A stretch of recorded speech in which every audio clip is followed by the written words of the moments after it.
Assalamualaikum warahmatullahi wabarakatuh. Perkenalkan, nama saya Fatihah Amkicesi Farizana. Saya dari kelompok 7. Di sini, saya dan teman-teman saya ingin menjelaskan makalah yang sudah kami diskusikan yang berjudul Gender dan Moral. Baiklah, langsung saja kepada pemateri. Disilakan kepada Ariza Alkiski, dipersilahkan. Nama saya Ariza Alkiski. Saya akan menjelaskan tentang pengertian gender dan permasalahan gender. Gender adalah karakteristik manusia yang membedakan antara pria dan wanita dan pembagian peran kedudukan antara laki-laki dan perempuan.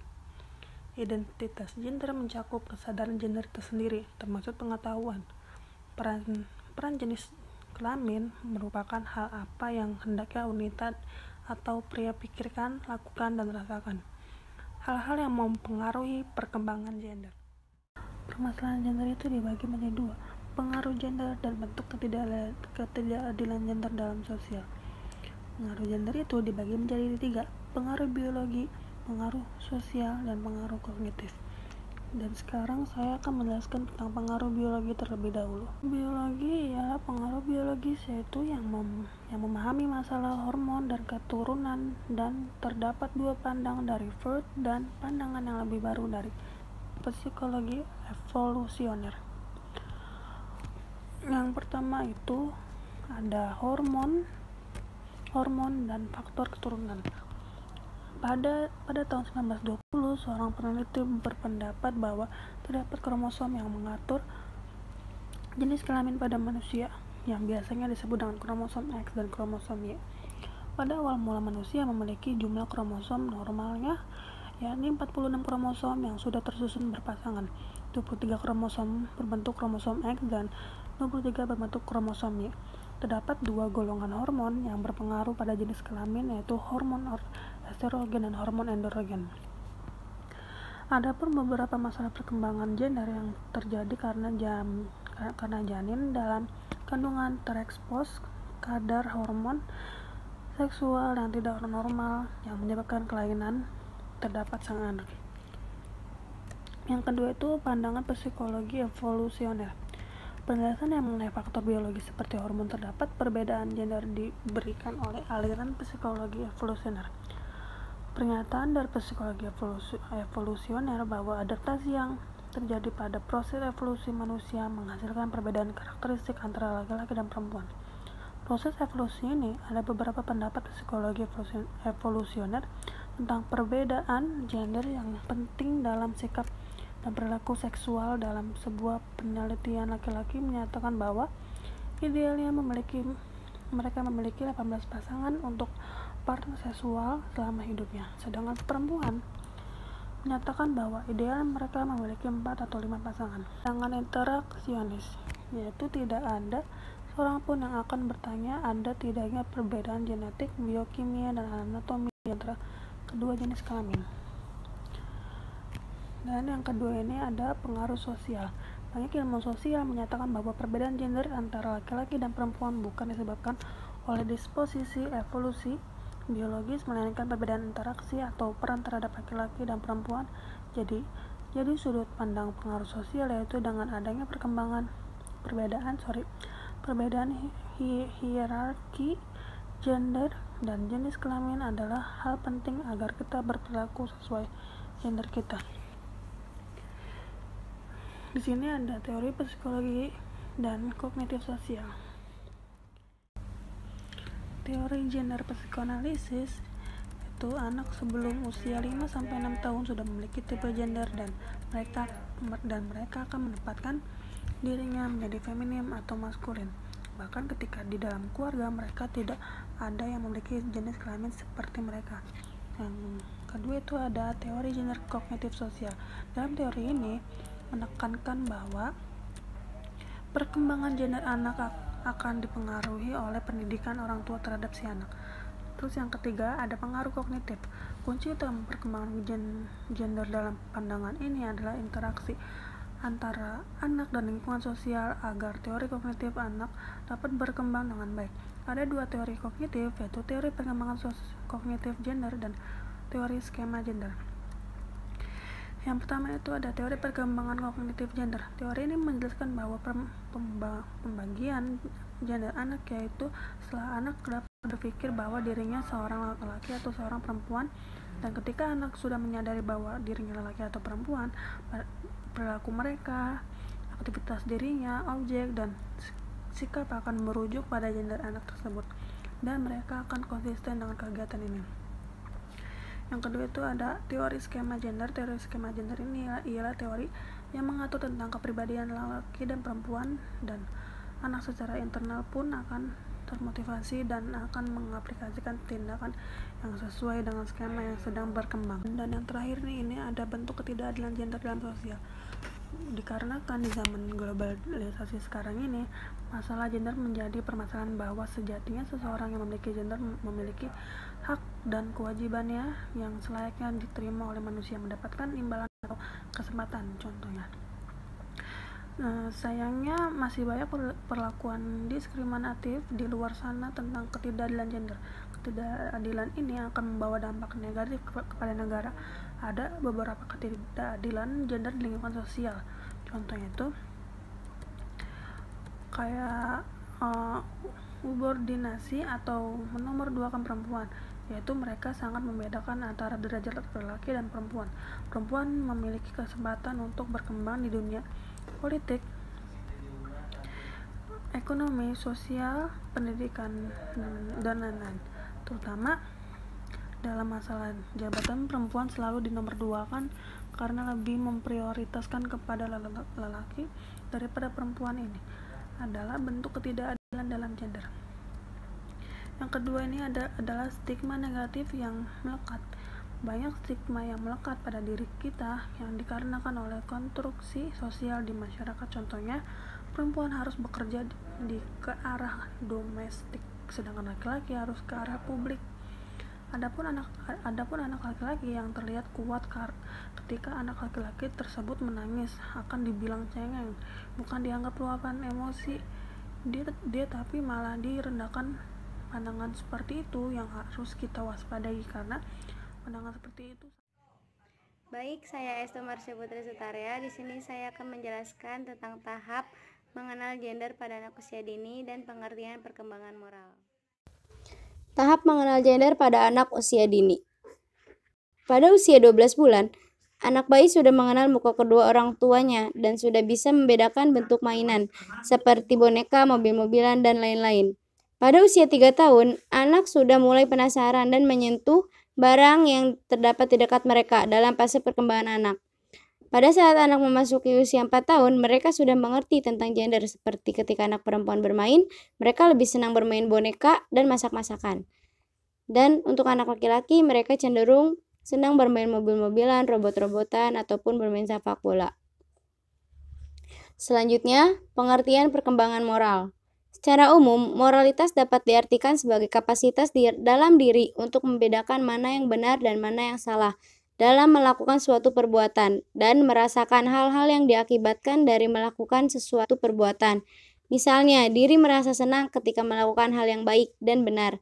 Akan tetapi, diri akan merasa malu ketika melakukan hal yang salah. Dalam menginternalisasi prinsip moral, individu yang matang tidak perlu didikte oleh masyarakat karena mereka tidak mengharapkan hadiah atau hukuman yang berwujud ketika memenuhi atau tidak memenuhi standar moral. Moralitas terdiri dari 3 komponen, yaitu pertama komponen kognitif, kedua afektif, ketiga perilaku. Pertama, komponen kognitif. Komponen kognitif yaitu merupakan pusat di mana seseorang melakukan konseptualisasi terhadap hal-hal yang benar atau salah dan membuat keputusan tentang bagaimana seseorang berperilaku. Kedua, komponen afektif, yaitu berbagai jenis perasaan seperti perasaan bersalah, malu, perhatian terhadap perasaan orang lain, dan lain-lain yang meliputi tindakan benar dan salah yang memotivasi pemikiran dan tindakan moral. Ketiga, komponen perilaku. Pada komponen perilaku ini mencerminkan bagaimana perilaku seseorang sesungguhnya berperilaku ketika mengalami godaan untuk melakukan hal yang salah atau melanggar peraturan moral. Perkembangan moral berkaitan dengan aturan mengenai apa yang seharusnya dilakukan oleh manusia dalam interaksinya dengan orang lain. Moral belum ada pada anak yang baru lahir, tetapi dalam diri mereka memiliki potensi untuk mengembangkan moral. Dengan pengalaman berinteraksi dengan orang lain, anak dapat mengembangkan potensi moral dalam dirinya. Sebagai contoh, anak dapat belajar memahami perilaku mana yang baik dan mana yang benar, yang boleh dilakukan, dan sebaliknya ketika berinteraksi dengan seseorang dan bersosialisasi dengan lingkungan sosial. Pertama, ada perilaku dasar moral. Keluarga adalah lingkungan pertama yang membentuk moral pada anak, karena orang tua yang membantu anak dalam pengembangan moral anak. Untuk orang tua harus mengetahui prinsip dasar moral yang harus dimiliki pada anak agar memiliki pribadi yang bermoralitas baik. Prinsip moral digolongkan ke dalam 3 jenis. Yang pertama, perkembangan perilaku prososial, yaitu altruisme. Yang kedua, kontrol perilaku agresivitas. Yang ketiga, menerapkan prinsip keadilan sosial. Yang pertama, perkembangan perilaku prososial, yaitu pada jenis ini lebih menekankan pada sikap anak yang tidak mementingkan kepentingan pribadi, tetapi juga harus mementingkan kepentingan orang lain atau lingkungan sekitar melalui perilaku prososial, seperti saling membagi makanan kepada anak lain, membantu anak lain yang sedang susah, dan bekerja sama dengan orang sekitar dalam melakukan suatu hal. Perkembangan altruisme pada seorang anak sejalan dengan keterampilan berperilakunya dalam mengambil peran sosial. Yang kedua, kontrol perilaku agresivitas, yaitu segala perilaku yang didasarkan dengan niat untuk menyakiti atau melukai makhluk hidup secara sengaja. Contohnya seperti memukul, menampar, menendang, dan lainnya. Namun, jika tidak ada niatan, itu tidak dianggap perilaku agresivitas. Misalnya kecelakaan lalu lintas, itu tidak termasuk perilaku agresivitas. Namun ada kalanya tindakan agresivitas yang sama dapat digolongkan baik ke dalam agresi permusuhan atau agresi instrumental. Dalam hal ini tergantung pada situasi. Misalnya, jika ada seorang anak laki-laki mengganggu dan mengerjai adik perempuannya hingga menangis, maka ia dikatakan melakukan agresi permusuhan. Namun, perilaku yang sama juga dapat dikatakan agresi instrumental apabila anak laki-laki tersebut juga merusak mainan yang sedang dimainkan oleh adik perempuannya. Terdapat 2 golongan anak-anak yang mempunyai tingkat agresivitas tinggi. Yang pertama, agresor proaktif. Yang kedua, agresor reaktif. Nah, agresor proaktif yaitu anak yang mudah melakukan perilaku agresif dan cenderung menjadi alat untuk menyelesaikan masalah sosial. Contohnya, anak sering melakukan kekerasan pada orang lain. Yang kedua, agresor reaktif yaitu anak yang menunjukkan permusuhan tingkat tinggi, mudah terpancing emosinya, dan tidak dapat mengontrol emosinya. Umumnya mereka adalah anak yang pernah menjadi korban kekerasan. Yang terakhir ada menerapkan prinsip keadilan sosial. Orang tua menginginkan anak-anaknya mempunyai komitmen pribadi untuk mematuhi aturan bermasyarakat. Dengan menerapkan prinsip keadilan dalam hidupnya, anak harus memahami peraturan yang berlaku di masyarakat. Saya Dewi Kurniawati ingin memberikan materi tentang perkembangan penalaran moral anak dan faktor yang mempengaruhi tumbuh berkembang moral pada anak.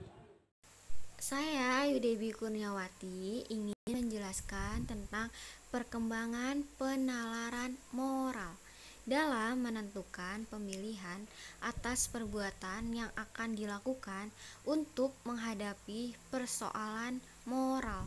Seseorang harus menggunakan penalarannya. Penalaran moral merupakan penalaran terhadap standar penerimaan dan penolakan perilaku yang berhubungan dengan hak dan kewajiban individu. Faktor usia sangat menentukan bagaimana penalaran dilakukan, karena sejalan dengan kematangan perkembangan intelektual seseorang. Pemahaman terhadap masalah moralitas akan lebih berkembang. Hasil penelitian dari Piaget dan Colbert adalah hasil penelitian yang sering dijadikan rujukan. Berikut hasil penelitiannya. A. Tahapan Piaget dalam perkembangan moral. 1. Tahap realisme moral atau moralitas oleh perbatasan. Pada tahap ini, perilaku anak ditentukan oleh ketaatan otomatis terhadap peraturan tanpa didahului oleh penalaran atau penilaian. 2.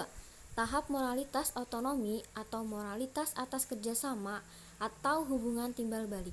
Pada tahap ini, anak mulai menilai suatu tindakan berdasarkan tujuan tindakan tersebut.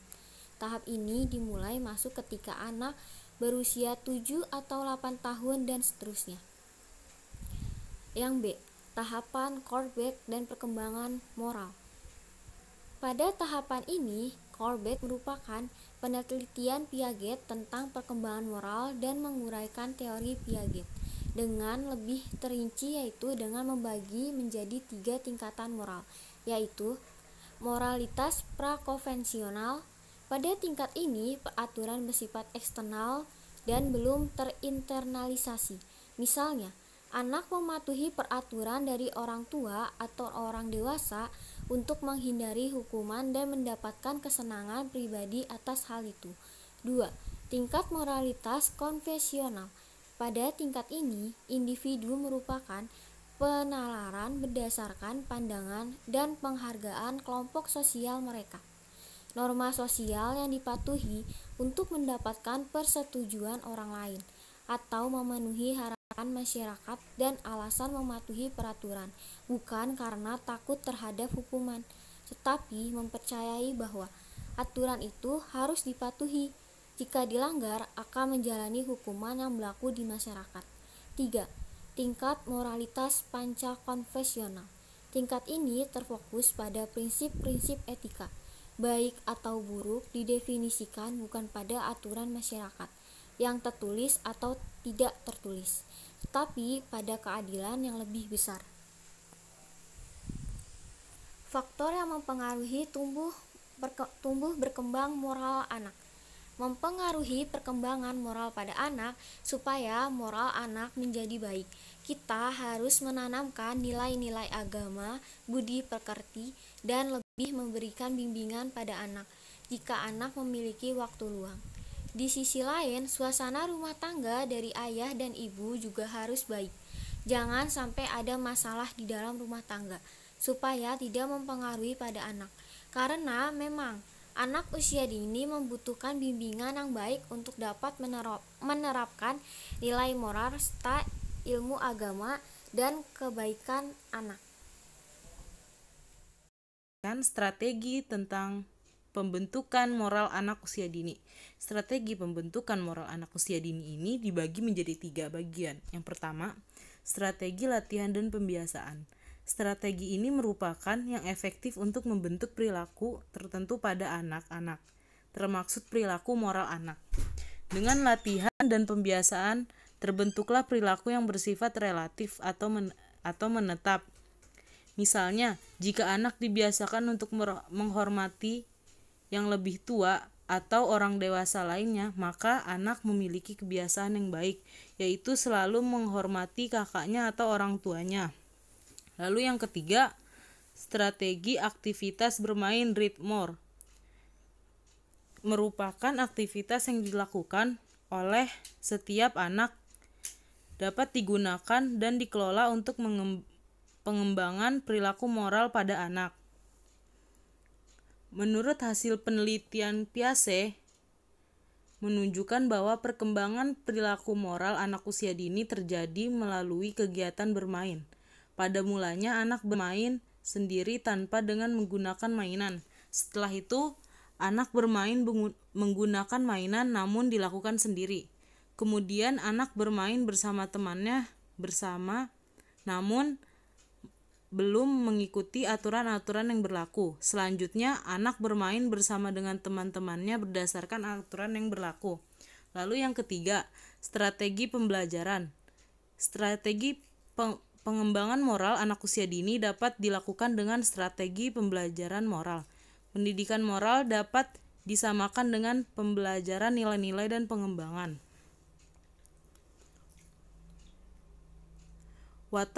Pengembangan watak yang diharapkan dapat dimanifestasikan dalam diri dan perilaku seseorang seperti kejujuran, keberanian, persahabatan, dan penghargaan. Jadi simpulan dari makalah ini adalah gender itu bukan hanya sekedar berbicara tentang jenis kelamin laki-laki ataupun perempuan, Tapi gender itu sendiri menceritakan tentang bagaimana membedakan peran antara laki-laki atau perempuan. Jadi kita juga harus membicarakan kesetaraan gender dalam kehidupan sosial dan masyarakat. Dan tidak harus semua menonjolkan atau mengedepankan peran laki-laki saja, tetapi perempuan juga harus diperhitungkan keberadaannya. Maka dari itu, kita kembali lagi membicarakan kesetaraan gender masyarakat.